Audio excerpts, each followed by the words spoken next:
हो गया question number 6। Question number 6 में लिखा हुआ था इन फिगर 7.21, हमारे पास ये बुक में आप चेक करोगे तो वहाँ 7.21 फिगर का नंबर डाला होगा। हमसे बोला गया कि इसमें एसी जो लाइन है, बेटा चेक करो ध्यान से, एसी जो लाइन है, एसी लाइन किसके इक्वल है? एई के। ये क्वेश्चन में इक्वल था, एसी एई के इक्वल है। और दूसरी चीज, एबी किसके इक्वल है? एडी के। एबी लाइन बेटा किसके इक्वल है? एडी लाइन के इक्वल है। तो हमारे पास यहाँ पर अब एंगल बेड ये किसके इक्वल, और ये भी इक्वल है, सॉरी एंगल बेड का इक्वल है, बेड बोले थे बेटा ये वाला एंगल ना, ये वाला एंगल किसके इक्वल है? एंगल ई ए सी, वो इस वाले एंगल के इक्वल है। तो मुझे शो करना है कि B C is equal to क्या होगा? डी। बीसी तुम लोग को फिगर में दिखाई दे रहा है, बीसी कहां पर है? फिगर में बीसी दिखाई दे रहा है ना, BC is equal to DE। अब मैं आप लोगों से एक बात पूछना चाहता हूँ, थोड़ा दिमाग दौड़ाओ। देखो एक चीज क्लियर है, क्योंकि तुम लोगों ने इसमें 1 2 3 4 5 क्वेश्चन कर लिए, तो तुम लोगों को ये चीज समझ में आना चाहिए कि जब हमें इस चैप्टर के अंदर 2 साइड इक्वल प्रूफ करने के लिए बोली गई है या फिर 2 एंगल इक्वल प्रूफ करने के लिए बोले गए हैं, तो ये चीजें बेटा हमें बाय सिंपलिसिटी से प्रूव होती है। किससे प्रूव होती है? बाय सिंपलिसिटी से। तो ये BC is equal to DB किससे निकलेगा हमारे पास? By simplicity. लेकिन सिंपलिसिटी जो है वो खुद सेकंड स्टेज है। हम सिंपलिसिटी तक कैसे पहुंचते हैं ये बताओ? जब हम 2 ट्राइंगलों को कॉन्ग्रुएंट प्रूव कर देते हैं तब हम कहाँ पहुंचते हैं? सिंपलिसिटी पर। तो BC is equal to D हमारा होगा तो सिंपलिसिटी से, लेकिन वहां तक पहुंचने के लिए बेटा हमें 2 ट्राइंगल कॉन्ग्रुएंट भी तो करने होंगे। वही तो चैलेंज है कि वो 2 ट्राइंगल है कौन कौन से। अब दिमाग दौड़ाओ, अपने दिमाग के घोड़े दौड़ाओ कि BC जो लाइन है वो कौन से ट्राइंगल की लाइन है, चेक करो। BD कोई ट्राइंगल है? मैंने बोला BC जो लाइन है वो किस ट्राइंगल की लाइन होगी? BAC भी सही है, ABC भी सही है, एक ही बात है, BAC बोलो चाहे ABC बोलो। ये जो BC लाइन है ना बेटा वो इस ट्राइंगल की लाइन होगी। दूसरा क्या प्रूफ करना था? DE किस ट्राइंगल की लाइन है? ADE लाइन की। तो हमारे पास एक चीज यहाँ पर क्लियर हो गई कि हमें यहाँ पर क्या करना है बेटा, BC और DE को इक्वल लाने के लिए 2 ट्राइंगल कॉन्ग्रुएंट प्रूफ करने पड़ेंगे। कौन कौन से 2 ट्राइंगल कॉन्ग्रुएंट प्रूफ करने पड़ेंगे? एक ट्राइंगल ABC है एंड दूसरा ट्राइंगल ADE। तो हमें ये प्रूफ करना है, इन दोनों को सिंपलिसिटी कॉन्ग्रुएंट प्रूफ करना, उससे फिर सिंपलिसिटी की हेल्प से ये भी प्रूफ हो जाएगा। तो पहले गिवन लिखते हैं बेटा, गिवन क्या था? गिवन मैंने बोला कि मेरे पास यहाँ पर मैंने बोला कि बेटा AC is equals to AE है, फिर AB is equals to AD है, ये भी गिवन है, and angle BAD is equals to angle EAC, ये भी हमें इक्वल दिया गया है कि नहीं दिया गया? सेकंड बेटा टू प्रूफ हमें क्या करना है इसमें? टू प्रूफ क्या प्रूफ करना है इसमें? BC is equals to D। To proof में क्या है? BC is equals to DE। Proof करना स्टार्ट करते हैं। मेरे पास बेटा यहाँ एक चीज गिवन थी, चेक करो। इट इज गिवन, क्या गिवन है? Angle BAD is equals to angle EAC, ये गिवन है कि नहीं है? एंगल बेड जरा फिगर में चेक करते हैं, एंगल BAD मतलब बेटा वो ये वाले एंगल की बोल रहा है कि ये वाला जो एंगल है वो एंगल EAC के इस वाले एंगल के इक्वल है, ठीक है ना? तो मैंने यहाँ लिखा, ये चीज लिख दी।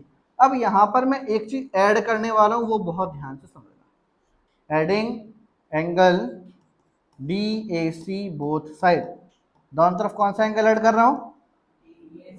Angle DAC both side. ये मैं अपनी मर्जी से कर रहा हूँ। अब तुम सोच रहे होगे सर आप अपनी मर्जी से ये वाली चीज कर क्यों रहे हो? एंगल DAC को हम दोनों तरफ ऐड कर क्यों रहे हैं? बेटा ये चीज तुम्हें थोड़ी देर बाद समझ में आएगी। मैं भी समझाने की कितने भी कोशिश करूँ पल्ले नहीं पड़ेगा तुम्हें, अभी 2-4 लाइन बाद समझ में आ जाएगा सर ने किया क्यों था। तो हमारे पास देयरफॉर क्या होगा बेटा? Angle BAD plus angle DAC angle EAC plus angle DAC। अब जरा फिगर में देखो, फिगर में देखो, मैंने तुम लोग को बेटा जब चैप्टर नंबर 6 सिखाया था लाइन्स एंड एंगल्स, तब मैंने तुम लोग को 2 एंगलों को ऐड करना सिखाया था। जब 2 एंगलों को ऐड कर दें तब एक जादू हो जाता है, और वो जादू कौन सा होता है मैं तुम्हें समझाता हूँ। बीच वाली लाइन हमेशा गायब हो जाती है। एक बार एक एग्जाम्पल देख करते हैं। जैसे मैंने बोला बेटा एक एंगल का नाम है ABC, एंगल ABC, ठीक है ना?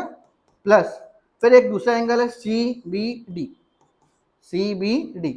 तो जब हम इन दोनों एंगलों को प्लस करेंगे ABC में, जब बेटा मैं एंगल ABC में एंगल CBD ये वाला एंगल प्लस करूंगा तो मुझे इज इक्वल टू में क्या मिलेगा, एंगल ABD। कैसे मिला, मैंने बीच वाली लाइन को गायब कर दिया। जब बीच वाली लाइन को गायब कर दूंगा तो फिर मुझे क्या मिलेगा, ABD। पल्ले पड़ा कि नहीं पल्ले पड़ा। इस तरह से हम दो एंगलों को ऐड करते हैं। तो यहाँ पर भी बेटा हम दो एंगलों को ऐड कर रहे हैं। दो एंगलों को ऐड करके अब लिखेंगे, यहाँ पर हमारे पास बचेगा क्या, जरा देखो ध्यान से। बेड प्लस डेक, चेक करो फिगर में। बेड, बेड एंगल कौन सा है, BAD, फिर DA और ये C। तो जब बेटा प्लस करूंगा तो ये वाली लाइन गायब, तो बचा क्या, BAC, एंगल BAC। समझ में आया बेटी ये वाली चीज, ये वाली चीज समझ में आ गई। क्या लिखा मैंने, एंगल BAC। ऐसे बेटा इस साइड आ जाओ, इस साइड भी चेक करो जल्दी से, लिखो पढ़ो इसको क्या लिखा हुआ है हमारे पास, पढ़ो ध्यान से क्या लिखा है इसमें। इसमें लिखा हुआ है एंगल EAC, EAC ये वाला एंगल प्लस DAC, DAC। इन दोनों का प्लस करोगे तो बीच वाली लाइन गायब हो जाएगी कि नहीं हो जाएगी, बीच वाली लाइन गायब हो गई कि नहीं हो गई। तो हमारे पास क्या बचा, एंगल DAE। एंगल DAE लिख दो या फिर एंगल EAD लिख दो, एक ही बात है, कंफ्यूज मत होना, चाहे EAD लिख दो या फिर DAE लिख दो। ये मेरे पास यहाँ पर अभी आ चुका। अभी हमारा प्रूफ नहीं हुआ बेटा, ध्यान रखना, अभी हमारा प्रूफ नहीं हुआ है, अभी तो हम किए जा रहे हैं, सिर्फ किए जा रहे हैं। आगे अब इसको और आगे कंटिन्यू करेंगे इस क्वेश्चन को। अब मैं यहाँ पे तो ट्राइंगल लेने वाला हूँ। ट्राइंगल कौन कौन से, ABC और AD, ABC और AD। तो मैंने लिखा in triangle ABC and triangle ADE। दो ट्राइंगल लिए मैंने यहाँ पर, ABC और AD। हाँ,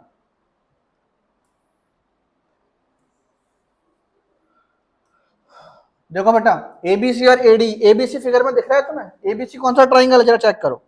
ABC कौन सा ट्राइंगल है फिगर में, चेक करो। फिगर में दिख रहा है तुम्हें ABC ट्राइंगल। ABC ट्राइंगल में बेटा जो AB लाइन है ना, AB लाइन, AB लाइन, ध्यान से देखो बेटा, वो ADE ट्राइंगल में AD के इक्वल है। फिगर में देखो AB लाइन दिखाई दे रही है, AB लाइन दिख रही है, और AB लाइन जो है बेटा वो है किसकी लाइन, ABC की। ठीक है, वो लाइन जो है वो AD के इक्वल है, और AD खुद किसकी लाइन है, ADE ट्राइंगल की। बात समझ में आई, बात समझ में आई। तो इसलिए मैंने AB इज इक्वल टू क्या लिखा, AD, और इसका रीजन आ जाएगा गिवन। ये बेटा मेरे पास गिवन हो गया यहाँ पर। ठीक है, दूसरी चीज देखो बेटा, ट्राइंगल ABC के अंदर ये जो एंगल है, एंगल BAC, इसकी बात कर रहा हूँ। एक बार फिर सुनो, ABC ट्राइंगल के अंदर एंगल BAC, ये वाला जो एंगल है एंगल BAC, ठीक है, BAC जो एंगल है हमारे पास, एंगल BAC, वो ट्राइंगल ADE के अंदर, चलो ADE कौन सा ट्राइंगल है, ये वाला ट्राइंगल ADE, वो इसके इस वाले एंगल के इक्वल है, एंगल EAD के इक्वल है कि नहीं है। आप बोलो सर कहाँ से इक्वल था, बेटा ये प्रूफ तो करा दिया मैंने। ये मैंने प्रूफ क्यों कराया था, मैंने तुम लोग को बताया था ना कि बेटा मैं इसमें ऐड क्यों कर रहा हूँ। ऐड करने का कारण यही था कि ऐड करके मुझे कोई एक ऐसा एंगल मिल जाए जिसको मैं आगे चल के यूज कर पाऊँ इन दोनों ट्राइंगलों को कॉन्ग्रुएंस प्रूफ करने के लिए। क्योंकि जब तक बेटा ये दोनों ट्राइंगल कॉन्ग्रुएंस प्रूफ नहीं होंगे तब तक हम BC is equal to DE नहीं दिखा सकते भाई। अब थोड़ा बहुत रीजन समझ में आया कि हमने इसको ऐड क्यों किया। पता है इस वाले क्वेश्चन में है क्या, मैं तुम्हें बता दूं, ये क्वेश्चन बिल्कुल भी डिफिकल्ट नहीं है। ये चीज दिमाग से निकाल दो कि ये क्वेश्चन डिफिकल्ट है। कारण क्या है कि इस टाइप का क्वेश्चन तुम पहली बार कर रहे हो, तो थोड़ी सी परेशानी बस इसलिए हो रही है। जैसे बचपन में हम लोग साइकिल वगैरह सीखते हैं, क्यों सीखते हैं, अब तो साइकिल तुम उड़ाते हो, अब तो दो हाथ से भी छोड़ देते हो, लगे पेडल मारने, होता है कि नहीं होता। लेकिन बचपन में कभी ऐसा किया है, बचपन में पापा बेचारे कैल पकड़ के चल रहे हैं, बड़ी भैया बड़ी दीदी वगैरह सिखा रहे हैं साइकिल चलाने के लिए। तो भाई मैं तुम्हें बता रहा हूँ कि जो चीज़ हमें छोटे में बड़े डिफिकल्ट लगती थी वो चीज़ बड़ी आसान लगती है, क्योंकि वो चीज़ हम कई कई कई कई गुना कर चुके हैं, इसलिए वो चीज़ बड़ी आसान हो चुकी है। समझ में आ रहा है मेरा कारण मैं क्या कहना चाहता हूँ। अब इस टाइप का क्वेश्चन जो है तुम पहली बार कर रहे हो कि यार हम इसमें ऐड भी कर सकते थे, ऐड करके नया एंगल ही बना सकते, इसको हमें आगे यूज करना है। तो ये नए नए इंसिडेंट हो रहा है जो थोड़ा सा डिफिकल्ट इस वजह से लग रहा होगा। एक आध दो बार 2-3 बार कर लोगे होमवर्क वगैरह में, टेस्ट वगैरह में, आराम से आ जाएगा।